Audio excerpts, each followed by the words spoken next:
کی مجلس میں آؤ، کچھ نیتیں کر کے مجلس میں آیا کرو۔ تو پہلی نیت یہ ہو کہ جس مجلس میں جا رہا ہوں علم نافع لینے جا رہا ہوں۔ دوسری نیت یہ ہو کہ جو علم لے رہا ہوں مولا اس علم پر عمل کرنے کی توفیق دینا، یعنی آنے والا مجلس میں آئے اور سنے اور چلا جائے اور عمل نہ کرے۔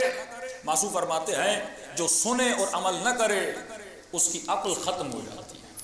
جو عالم علم حاصل کرے اور اصول علم کے بعد اس پر عمل نہ کرے اس پر اللہ کی لعنت ہوتی ہے۔ آقا بہجت کے پاس لوگ جاتے تھے، قبلہ ہمیں نصیحت کریے، ہمیں کوئی بات بتائیے جس سے ہماری زندگی بن جائے۔ آقا بہجت ہمیشہ ایک جملہ کہتے تھے کہ بار بار نصیحتیں پوچھنے والے میری ایک ہی نصیحت ہے، جتنا پتہ ہے اس پہ عمل کریں، زیادہ کی تلاش میں نہ نکلو۔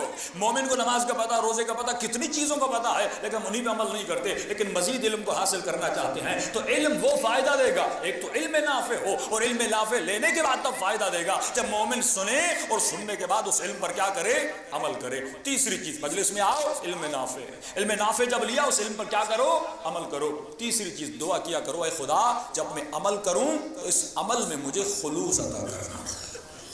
صرف عمل بھی کافی نہیں ہے، اس عمل میں خلوص بھی ہونا چاہیے۔ صرف مجلس پڑھنا کافی نہیں ہے، صرف مجلس سننا کافی نہیں ہے، پڑھنے والے کے دل میں بھی خلوص ہونا چاہیے، سننے والے کے دل میں بھی خلوص ہونا چاہیے۔ یہ نہیں کہ فلاں دوست کی مجلس ہے اس لیے مجلس میں جاتا ہوں، فلاں مجلس میں اچھا نیاز ملتا ہے اس لیے مجلس میں جاتا ہوں، فلاں مجلس میں ماحول اچھا ہوتا ہے اس لیے نہیں۔ مجلس اس لیے آؤ کیونکہ حسین ابن علی کی مجلس ہے، پڑھنے والا اس نیت سے پڑھے کہ اے خدا میں تمہاری رضا کے لیے پڑھ رہا ہوں، اے امام حسین میں آپ کی خوشنودی کے لیے پڑھ رہا ہوں۔ اگر نیت میں کوئی خلل ہوگا تو خلوص نہیں ہوگا، اگر خلوص نہیں ہوگا اس کی مجلس ضائع ہو جائے گی اور قیامت میں کوئی ثواب نہیں ملے گا۔ صلوات پڑھے محمد و آل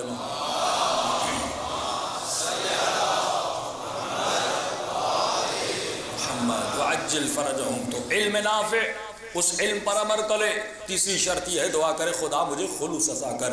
چوتھی دعا یہ کرے کہ پروردگارا اب میں نے علم بھی سنا، اس پر عمل بھی کیا، تو نے خلوص بھی عطا کیا، اب ان تین چیزوں کے صدقے بھی مجھے عاقبت بخیری عطا کرنا۔